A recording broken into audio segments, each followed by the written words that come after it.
পিছনের গোল গলাটা আগে কাটিং করে নিতে হবে এই সিস্টেমে।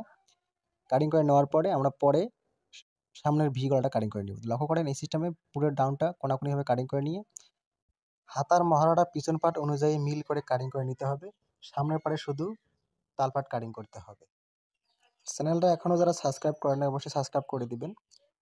প্রথমত কাটিংটা শেষ করে তারপরে আমরা সামনের পাটে তালপাট কী সিস্টেমে কাটিং করতে হয় সেটাই দেখাবো। এই সিস্টেমে যে চিহ্নগুলো আপনি করে নেন, সেলাই করতে আপনার সুবিধা হবে। ঠিক মার্জিন বরাবরের চিহ্নগুলো করে নেবেন। চিহ্নগুলো করে নেওয়ার পরে প্রথমত সামনের গলার ভি গলাটা কাটিং করে নিতে হবে আগে। লক্ষ্য করেন অবশ্যই শুধু সামনের গলায় ভি গলা কাটিং করতে হবে, পিছন গলায় কিন্তু পিছন পাটে কাটিংটা করা যাবে না। লক্ষ্য করেন সামনে ভি গলার কাটিং করা হয়ে গেছে, এখন আমরা তালপাটটা কাটিং করে দেখাবো। লক্ষ্য করেন তালপাট কাটিং করতে হবে 1 ইঞ্চিতে একটু কম, হাফ ইঞ্চিতে একটু বেশি।